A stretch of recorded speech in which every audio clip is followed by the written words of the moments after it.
Karl-Anthony Towns went for 44 points, and the New York Knicks beat the Miami Heat. So much for KAT not being involved enough, huh?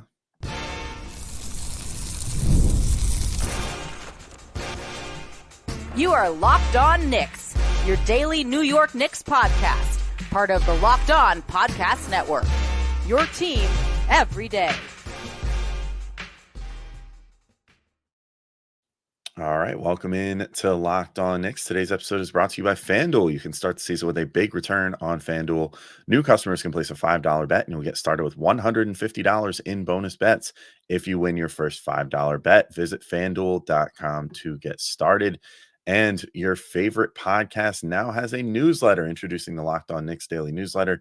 One stop for ultimate team and league coverage delivered right to your inbox. Sign up for free now at lockedondaily.com. That's lockedondaily.com, and start your day with the all-new free Locked On Knicks newsletter. And I want to thank you guys for making Locked On Knicks first listen today and every day, whether you're checking us out on your favorite podcast platform or taking in sights and sounds on YouTube. Appreciate you making us part of your daily routine. Make sure you hit that notification bell on YouTube or the auto download function on your favorite podcast app so you never miss an episode like this big win over the Heat. I'm Alex Wolfam, editor-in-chief of Knicks site The Strickland, and you can find thestrick.land. And your Knicks won 116-107 over the Miami Heat. And so much for Karl Towns not being involved enough in the offense of this team. Obviously, that was the big story coming out of the Cleveland game.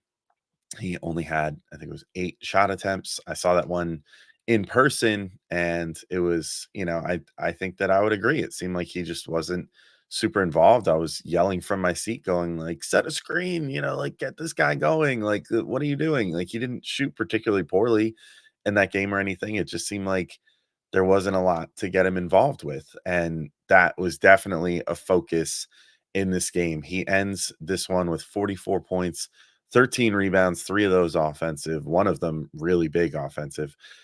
2 assists, 17 of 25 shooting, 4 of 5 from 3. And I just thought this was just a masterful showing on offense. I mean, this was exactly the sort of performance that the Knicks made this trade for. This is what you want when you get a guy like KAT, when you get a guy who's considered to be one of, the most talented offensive 3-level scoring bigs of all time. You want to get a performance like this. You want him shooting over the defense. You want him getting inside and bullying his way to the rim. You want him getting big offensive rebounds. I mean, it's just a little bit of everything.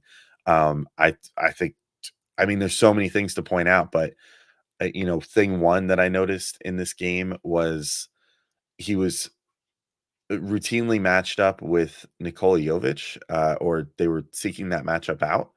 And he seemed so comfortable with just rising right over him and shooting over him.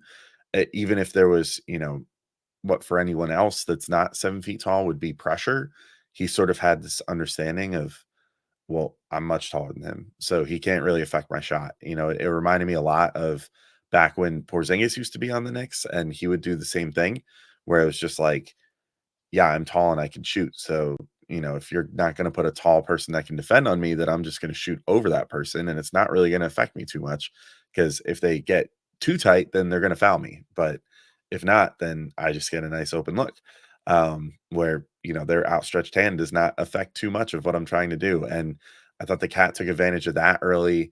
He was trying to take advantage of that matchup on the inside early with Jovic on him. And it was just a really good way of getting him going right from the start. But I thought that he also had some huge looks down the stretch where he just was ending up with Jimmy Butler on him, which maybe Jimmy Butler was seeking out that matchup, rightly or wrongly. By the time that all was said and done, I don't think that it was a great decision for Jimmy to try to end up on KAT so often. But he had like a couple nice post ups on him. He had one time where he got fouled down the stretch that was big. And then most importantly, late in the game on a Mikal Bridges 3-point attempt, KAT just got this perfect offensive rebound where he just snatched it from right over Jimmy Butler. And then Butler and Bam like closed in on him to try to contest. And KAT just kind of patiently waited just a moment, did a quick little, shot fake, and then went up and made a key layup for an and one. That was basically the dagger for the Knicks in this game. As if he hadn't done enough already, he came through with that huge dagger too, just to finally break the Heat's back and, kind of put this one away. Um, so that was huge as well. I also really enjoyed watching him and Brunson together, and I think that that's sort of where this leads into talking about Brunson too. Uh, There was a huge, huge emphasis on cat pick and rolls in this game. It was very obvious. So let's get into Brunson a little bit too. So 22 points, 9 assists, 6 of 18 field goals for Brunson, 3 of 7 from three. Um, I think so much for Brunson not being a point guard that can direct the offense. I think that, he really put it on himself to direct traffic in this game to get KAT involved. And, he's a guy who acts on his words. Like that's what he said after the last game was, it's on me. KAT's not getting involved enough. I need to make sure to get him involved. And then what does he do? But get KAT involved and really took an active role in making sure that KAT was coming up, setting screens. I think that eh, I think there was like very visible and audible signs that like I don't know if I don't want to say that Brunson is like annoyed with KAT or something, but it reached a point where you could hear him on TV yelling KAT, like screaming to him, like, get up here, like set a screen for me, and we're gonna get this thing going. And there was that. And then later on in the game too, I noticed, if you were watching Brunson as the action was happening, like he was kind of just waiting up top, and then you could see him like more or less like staring straight at KAT and just kind of like pointing like down, like up here, screen, screen, screen, screen. And that was pretty much how they started most possessions in this game where those two were on the floor together.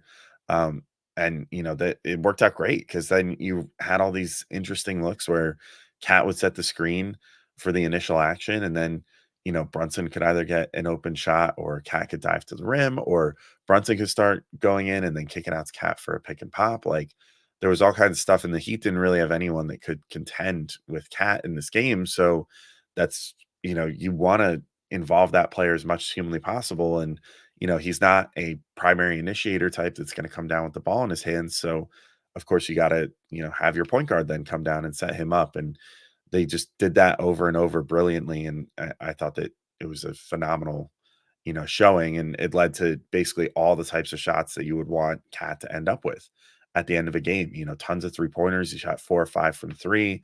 Tons of looks on the inside, lots of opportunities where he could kind of get the ball in his hands going downhill, which I think, through watching him through a few games is somewhere he really excels at. If you could get him, the ball in his hands with a little bit of momentum and just let him take 1 or 2 dribbles and then, protect the ball on the way in, go up for a layup, potentially get an N1 or whatever. Like there's just so many different opportunities you can set up by starting with that pick and roll.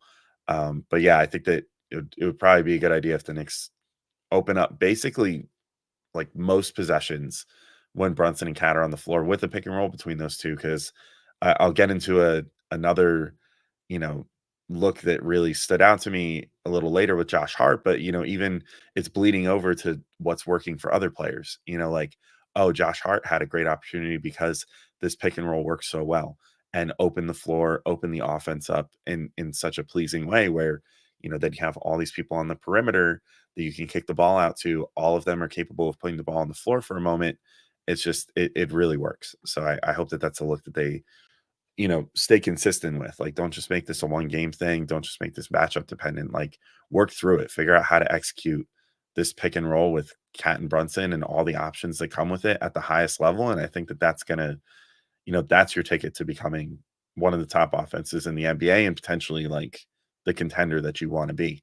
I also thought, in terms of Brunson's own shot, it's still looking a little shaky at times, but I think he made the ones that mattered.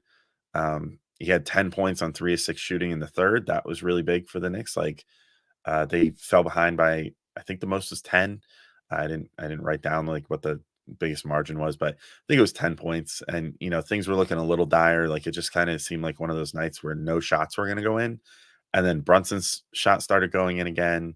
Mikal Bridges' shot started going in again, and things just kind of turned around for the Knicks at that point. So, I mean, Brunson, I don't feel like I have to explain how his offense works to people here. Like, you all watch him all the time. Like, I think the main thing is just the midi looked a little off in this game, and that's actually the shot that I have the most faith in him to make, like, all the time. So I'm very not worried about that.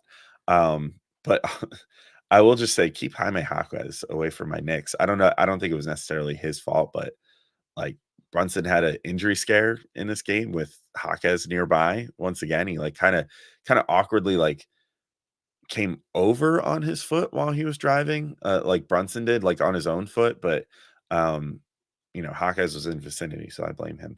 But no, Brunson like kind of was driving and his foot like kind of folded under, like it looked like an ankle turn, but like if your foot was going north to south instead of east to west, you know what I mean? Um, so it looked a little ugly at first, but he walked it off and felt okay afterwards, it seemed like, and actually managed to turn around, his shooting after that and made some threes and stuff. So I guess it was fine. Maybe he just needed, it was like a chiropractor session. He just needs to really get a crack out of that ankle and then he'll be fine. I don't know. But yeah, there's lots more to talk about with this game. I thought the defense had its moments, but also looked not as great at times. Still some things to tighten up there. So I want to talk about that. I want to talk about Mikal Bridges, Josh Hart, the fact that the Knicks fans completely took over this arena again, Deuce McBride, OG Anunoby, and a few other little things. So lots more to talk about on Locked On Knicks. But first, I got to let you know about our friends over at FanDuel. Get ready to tackle the NFL action with FanDuel, America's #1 sportsbook. Because right now, new customers can bet $5 and get $150 in bonus bets if you win. The FanDuel Sportsbook app gives you everything you need to place live bets on the NFL all in one place. So when you get a hunch in the middle of a game, you can check out the latest stats, view live play-by-play, and so much more on the same page where you place your bets. Just visit FanDuel.com to join today. And let me tell you, I'm looking at the odds and I hate to keep crapping all over my own team. I feel like this segment has just become Alex tells you to bet against the Jets, but I don't get it. They're 1.5 point favorites against the visiting Houston Texans this week. Um, yeah, I don't buy that. I don't think that the Jets are should be the favorites over anybody right now. They just look really bad. And I don't think things are necessarily going to get better. I understand that the Texans are now down their top two receivers, but I think Stroud is pretty talented. I think that their defense is good, and that's the main thing that's going to hold the Jets back. So that I'm not even saying Houston plus 1.5 points. I'm saying just like straight up money line plus 106 for Houston to win. I would take that. I don't know. I think the Jets are free falling right now. I don't think that I don't I don't have too much confidence in them winning too many more games. So anyway, if you want to get started, just get started with $150 in bonus bets. If you win your first $5 bet, maybe that's a winner, that picking against the Jets pick. That's FanDuel.com. Never waste a hunch and make every moment more with FanDuel, an official sportsbook partner of the NFL. All right, and I'm back in to keep talking through this big Knicks win, big sort of comeback in the second half. I figured it seemed like once the shots started falling, things would get better. I guess as an overall commentary on the offense, like I did think, and like Clyde remarked on this, and I know that he gets a little overzealous on this call sometimes, but I think he was actually correct in this one. They were like just a little too reliant, I think, on the three in the middle stages of this game. It seemed like their only plan was like kick it out for three, and then threes just weren't going in, and then it was just like, well, let's just shoot more of them. And I can appreciate that. However, I do like when a team has a bailout option of like, okay, well, let's start establishing something different. Let's get to the inside. Let's work on cuts more for a couple minutes. Like let's work on getting mid-range shots or whatever. What's crazy as that is to say, like they have some very talented mid-range shooters on this team. Honestly, like I would say 4 out of 5 guys.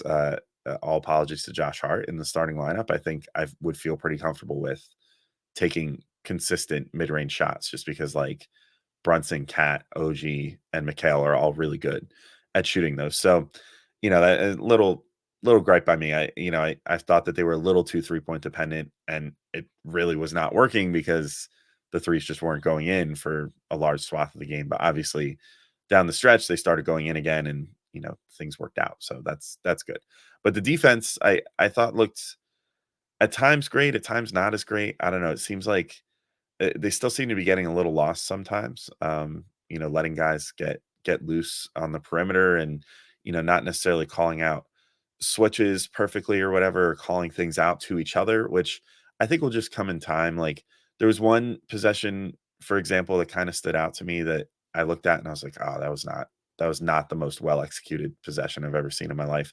Tyler Hero was going off. He ended with 34 points, I believe. So he was having a day, shooting the ball really well. So smartly, the Knicks called for a double on him, pretty much the second he crossed over half court at one point. And I thought that it was Brunson on him, and then Josh Hart also helped out. And they got him kind of like over to the corner. And I thought that was good game plan. Like they did a good job, got him over the corner, got the ball out of his hands. But then from there, like the Heat started swinging the ball around a little bit. They kick it to, I think, I want to say it was Butler. I forget, but someone along the perimeter. As all this is happening, they kind of like kicked it like around and then back to the top. As all that's happening, Hero moves around a little bit, gets underneath the hoop, and then comes back out.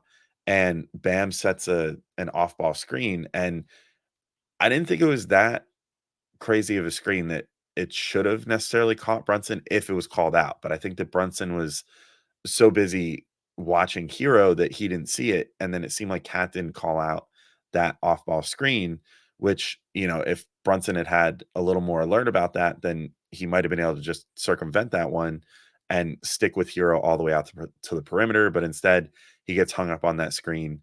Hero gets an open look from three, and it goes in. So, I think that was just kind of one of those things where I looked at that and I said, like, this is where I could see the communication isn't totally there just yet with this team on defense, but they're getting better. I mean, they're taking it game by game. And, for as much as they've had two, well, I don't even know if I'll call it two games, like just like one game where they really, I think only the Boston game is the only one where I would say that they really got demolished so far this year on defense. Like the Cavs game, it was more about the fact that they couldn't score. The Knicks, I mean, in that case, like the Knicks just couldn't score in that game, but the Cavs didn't exactly go crazy. Like I thought that they did an okay job defending them. I thought they did a good job defending Indy. I thought that in the grand scheme of things, they did a pretty good job defending Miami in this game too. Like I think they took Jimmy out of the game pretty well, like Jimmy Butler. Like I don't think that he looked super comfortable at any times during this game. You don't love to see Hero going off, but like that's going to happen sometimes. Like talented scorers are going to go off, and I think they sort of took the approach of they weren't letting him score, but like I think that he was that guy that usually against any given team, there's like one guy that you can go, okay, if just this guy is going to beat us single handedly, then there's nothing we can do. But like if he's the guy that is doing most of the scoring for them, but still isn't like enough by himself to win the game, then that's okay. Just take everybody else out of the game. So that sort of felt like the strategy there. But I thought there was some good anticipation and trapping with steals, which we're becoming accustomed to with Mikal Bridges, OG Anunoby, Josh Hart, Deuce McBride. I thought there was a really nice transition possession as well, as far as that was concerned, where uh, the Heat got it and got out in transition, and there was a long pass to Butler, who was like kind of streaking down the floor. I thought KAT did a really good job of not just staying too deep in the paint, even though I think there was someone else coming down that he had to sort of shade over to. But he gave a quick look over to Butler, which I think distracted Butler enough that he mishandled the pass. Then he ends up in the corner. Mikal Bridges like goes over and traps him in the corner, and gets his hands up. Butler tries to do a bailout pass, and Bridges just like perfectly timed it, got a hand on it as it was leaving Butler's hands, and tipped it. And then it was either Hart or KAT that it went to, because I think Hart had come down the floor at that point. But one of those two ends up with the ball in their hands, starts a new transition opportunity for the Knicks. I thought that was great. From that perspective, certain things of the defense are really working well. I think it's all just going to come down to reps, communication, and crucially, I guess the one thing for KAT that was not a positive in this game, crucially, like keeping him out of foul trouble, like whatever they can do, because it seems like there's going to be at least one offensive foul game from KAT too that kind of makes you scratch your head, like an illegal screen or a push off or something. Like it seems like there's always just one offensive foul with him. So you got a game plan for basically like keep him under 5 defensive fouls. And he got close in this game. Like he almost fouled out. He got 5 fouls with 2.5 minutes left or something like that. So I mean, had he fouled out, like had they managed to target him and drawn another foul late in this one, like that wouldn't have been great because they needed him on the floor down the stretch, and he obviously made the dagger to put this one away. They probably still could have won the game without him on the floor, but it's obviously better if he is on the floor. So hopefully that's something that they can keep an eye on going forward and keep scheming for defensive wise to kind of protect him. But Mikal Bridges really shot through it in this game. He he made a three and then missed a bunch of threes and then put it together by the end of the game. So that's good to see. Good to see this confidence is doing well. Josh Hart had a really good game. The Knicks fans took over the Heat Arena. So there's still a little bit more to talk about when I get back in.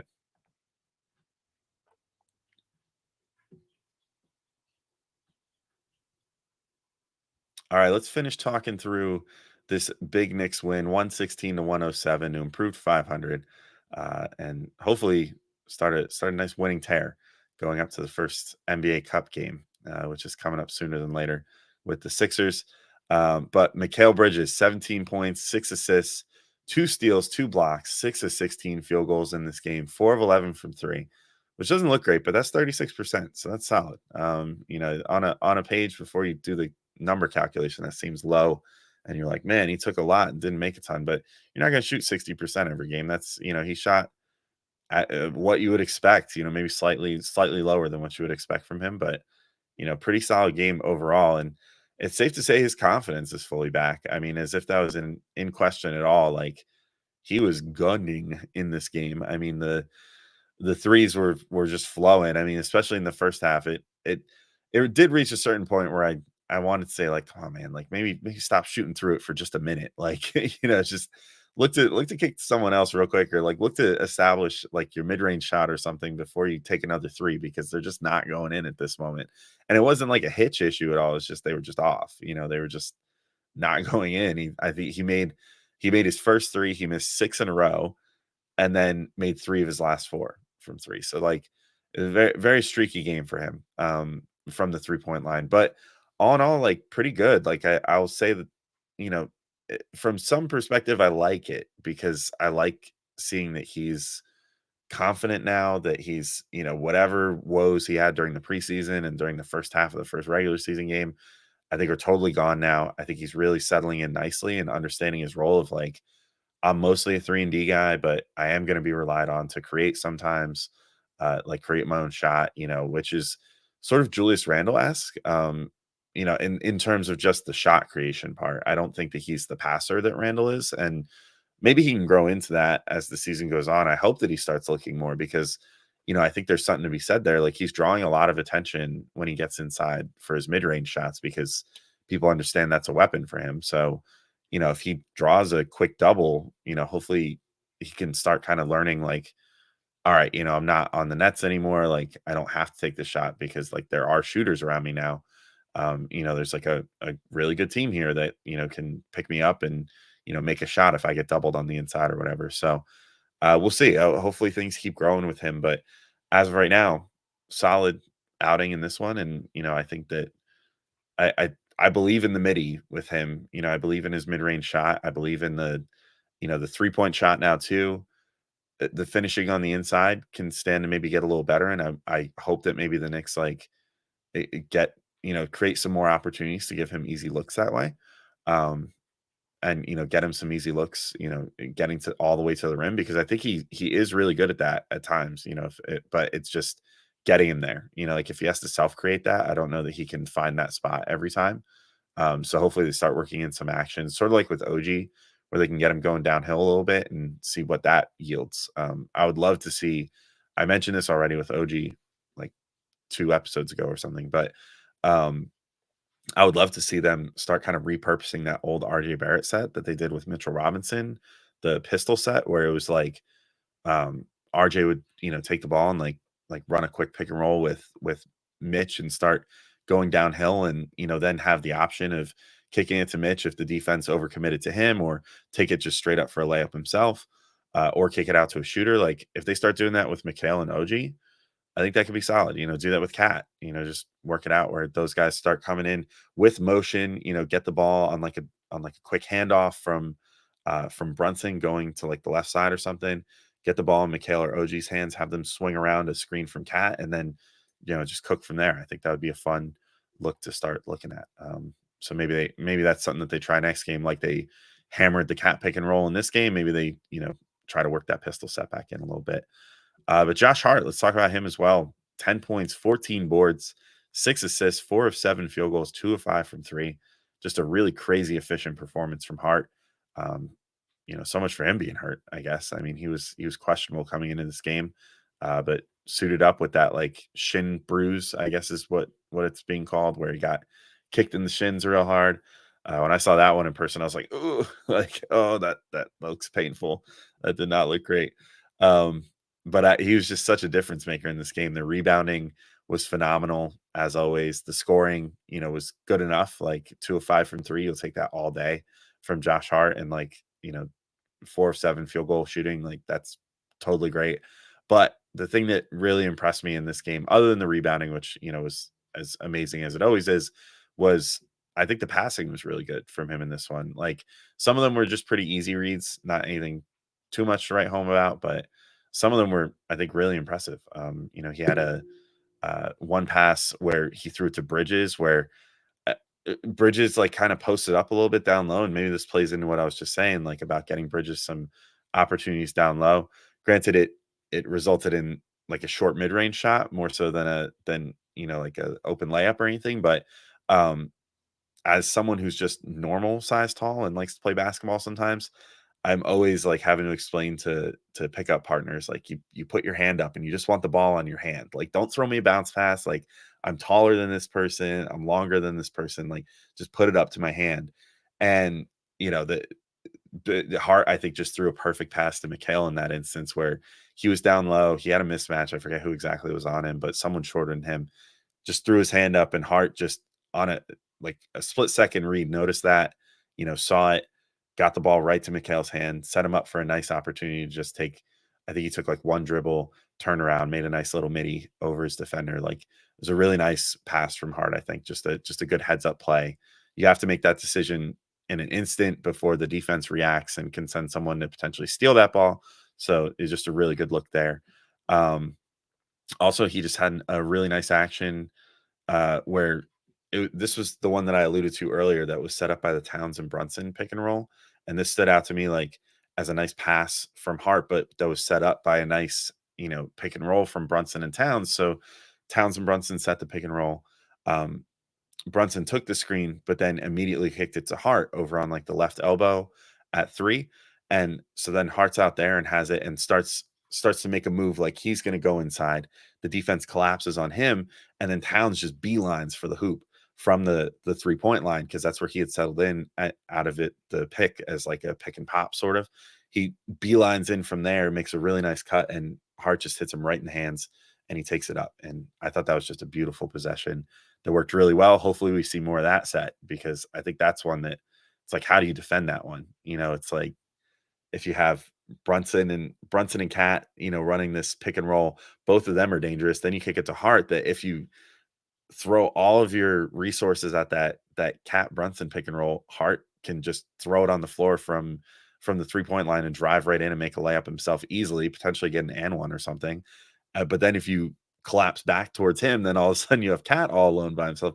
Just very, very smart play. I really enjoyed that one. That was one that caught my eye big time as far as the like creative things that they were trying to do to get everybody involved in this one. Then hilariously, I have to touch on this before I get to my next player. There were more Knicks fans than Heat fans in the building, to the point where I feel like there wasn't even any Heat chants in this game. The poor arena workers were definitely trying, but even when they were trying to get like they play the beat, then makes you want to go, let's go Heat, or whatever. All you could hear was just people going, let's go Knicks. And the Knicks are on defense at that point. Fantastic. And you could even hear very loud Deuce chants at multiple points when Deuce McBride took shots. So you love to see the takeover in Miami. That always happens. Deuce McBride also 10 points, 3 boards, two assists, 2 steals, and 1 block. I thought it was a nice, efficient, stat stuffing performance from Deuce. I don't know if there's anything that really stood out to me as like this was different from Deuce in this game, but I do have to shout out he had a fantastic transition dunk off an inbound at one point that happened so quick it barely made it on camera. Where he just like they immediately inbounded the ball and then he just sprinted the floor, saw that the defense wasn't gonna, put up enough opposition and just took it all the way in and went for the dunk. Like, love to see that. I like heads up plays like that. I like when a player is thinking critically enough to not just do whatever they were going to do when they were coming down the floor and take advantage of a quick, a quick mistake by the defense like that. So love that from Deuce. Very good read on the game. Old school, quarterback mentality there, as Clyde reminded us during the game. And then OG Anunoby, pretty nice shooting game, 11 points, 3 of 6 shooting from 3, 2 of 2 free throws. Pretty understated game for him, but I will say, and I mean, I don't want to pick on him, but this is one thing to improve upon in general for this team, but something that I notice, I would say a little more often with OG, like keep the ball close to your body when you're dribbling. Like I just think they're getting the ball poked away so much these last few games, really just since the season has started. Like they're not they're not keeping the ball tight when they're trying to get inside. And I think what it comes down to is they're not picking their dribble up like one beat too late. Like if you're driving towards the hoop, you get 3 steps. And these guys, I mean, their legs are so long, they're so tall that 3 steps for them could take them from the 3-point line to all the way to the hoop if they really played it properly. But on average, I would say that most guys, when they start getting into their 3-step motion, should start doing it by about the free throw line. If you're going to go in for a layup, like pick that ball up, keep it tight, like bring it into your body. Like don't leave it so loose out there for someone to, come and poke away or, strip from your hands. Like there was one point in this game where Josh Hart got it. I think it was Josh Hart got it taken like literally right out of his hands, like was driving in and they just like yoinked it and started a transition opportunity the other way. You don't love to see that. So, the Knicks in general, but unfortunately, I'm going to target OG a little more with this one because he tends to keep the ball a little looser, outside of him when he's dribbling. Like, just keep that ball tight. Maybe get a I know I just crapped on the Jets during the FanDuel read, but maybe give like Breece Hall, a guest badge to come in and talk to these guys one day or something. Just be like, hey, this is how you protect the ball, like a running back. Get them doing that on their way to the hoop because then, this team has finishing talent and they have, free throw shooting ability. So if they could start, taking care of the ball and drawing more fouls and stuff going towards the hoop, I think they'll be in really good shape. But I think that's all I got for this game. So thank you all for listening. And we'll be back with more game recaps, more great episodes for you guys the rest of this week and beyond. So keep your ears out, keep your eyes open, and I'll talk to you soon. Peace out, everybody.